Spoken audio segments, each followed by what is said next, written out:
উত্তরগুলো এখন আমার মনে হয় যে এখন দেওয়ার খুবই একটা মোক্ষম সময় হয়েছে আমাদের জন্য। প্রথম উত্তর দেই যে ভাই যে বললো আমি রাজনীতিবিদ, আসলে ভাই দুঃখজনক সত্য এটাই যে আমি এখনো ঢাকা বিশ্ববিদ্যালয়ের শিক্ষার্থী, মাস্টার্স পড়ার শিক্ষার্থী। আমি আসলে কোনো ভয়েস রেজ করেছি এখন পর্যন্ত, আন্দোলন করেছি, কিন্তু আসলে কোনো রাজনৈতিক দলে যুক্ত হয়নি। রাজনীতিটা আসলে আমি ভালো বুঝি না। আমি বুঝি আমার বাপে খাইতে পারতেছে না, আমার বাপের খাওয়ানোর জন্য কি করতে হবে, আমার সরকারকে এটা বলতে হবে। আমি বুঝি যে আমার বাপ মা এই হাসপাতালে গিয়ে ট্রিটমেন্ট পায় না, আমার কথা বলতে হবে যে আমার ট্রিটমেন্টটা দরকার, আমার একার না, আমার 14 খুশি সবার দরকার। সেই জন্য আমার আন্দোলনটা করা। এবং রাজনীতি বলতে 5 বছর পরে হ্যাঁ আমাদের অনেক সুযোগ ছিল, আমরা একটা গণঅভ্যুত্থানে অংশগ্রহণ করেছি এবং নেতৃত্ব দেওয়ার সুযোগ হয়েছে। কিন্তু রাজনৈতিক দল, আমি জানি যে আমার অস্তিত্বটা কি, আমি শুধু জানি যে আমার বাপ মার ওইভাবে সক্ষমতা নাই, ওইভাবে টাকা নাই যে আমি একটা রাজনৈতিক দলকে সাপোর্ট করতে পারবো সবভাবে। আমি কোনো রাজনৈতিক দলে যুক্ত হইনি। তো এটা হচ্ছে বিষয়। আমি এখন পর্যন্ত সাধারণ নাগরিক হিসেবে ভয়েস রেজ করা, যেহেতু সাধারণ মানুষ, এখানে সাধারণ মানুষ সবাই আছে, আমি আপনাদের একটা অংশ, আমি বাইরের কোনো লোক না, রাজনীতিবিদ না, রাজনীতি একটু বুঝি কম, সেই জন্য হচ্ছে আপনাদেরকে আমি আশ্বস্ত করতে পারছি না রাজনীতিবিদদের মতো যে আমি এটা করবো, এটা করবো, এইভাবে আমি উল্টে ফেলবো। তাই আপনাদের কাছে আমার বারবার হচ্ছে ধারণা দিতে হচ্ছে যে ভাই আসেন সবাই মিলে একটু সহযোগিতা করে এই সমস্যাগুলো সমাধান করে। আমার লাইনটা এখানে আমি স্পষ্ট করলাম।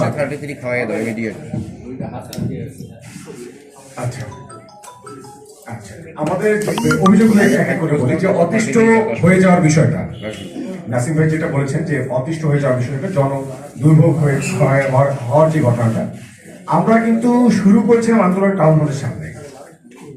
1 দিন 2 দিন 3 দিন, এই যে সাংবাদিক ভাইরা আছেন আপনারা তো সবাই সাক্ষী। আমরা যখন এখানে টাউন হলের সামনে অবস্থান করছি, কই আমাদের কথা কেউ শোনে নাকি? তারপর আমরা বাধ্য হয়ে গেলাম কোথায়, মেডিকেলের সামনে। আপনারা সবাই সাক্ষী। আমরা 1 দিন 2 দিন করে এরকম 12টা দিন আমরা টাউন হল, মেডিকেল এই ঘুরতেছি, আন্দোলন করতেছি, কিন্তু কেউ কোনো একটা ব্যক্তি এসে বলে নাই বাবা তোদের প্রবলেমটা কি, আমাদের একটু বল, আমরা সমস্যা সমাধানের চেষ্টা করি। আমরা আন্দোলন শুরু করার আগে গিয়েছি পরিচালকের কাছে, পরিচালক তার কাছে বললাম ভাই এত সমস্যা।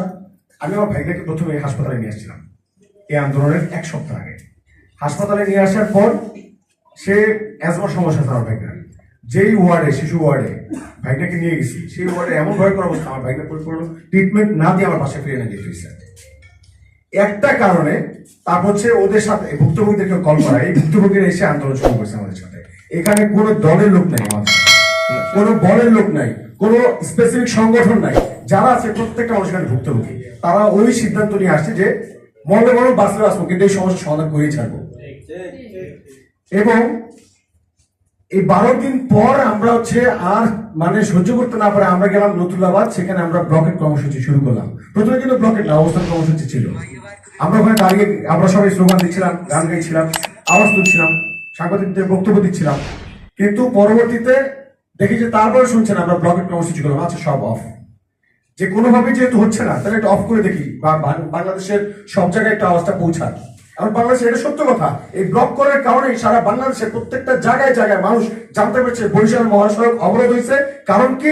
স্বাস্থ্য খাত সংস্কারের দাবিতে ছাত্ররা, জনতারা, শ্রমিকেরা, বাবারা, মায়েরা সবাই রাস্তা নামছে। একটা কারণে আমাদের রাস্তা নামা। আজকে প্রায় 1 মাস হয়ে যাচ্ছে। এখানে জয় বাংলা স্লোগান আমরা আগেই বলছি, কোনো সংগঠন নাই, কোনো দল নাই, বল নাই, ওপেন ফোরাম করে দিচ্ছে, মাইক সবার জন্য উন্মুক্ত করে দিচ্ছে।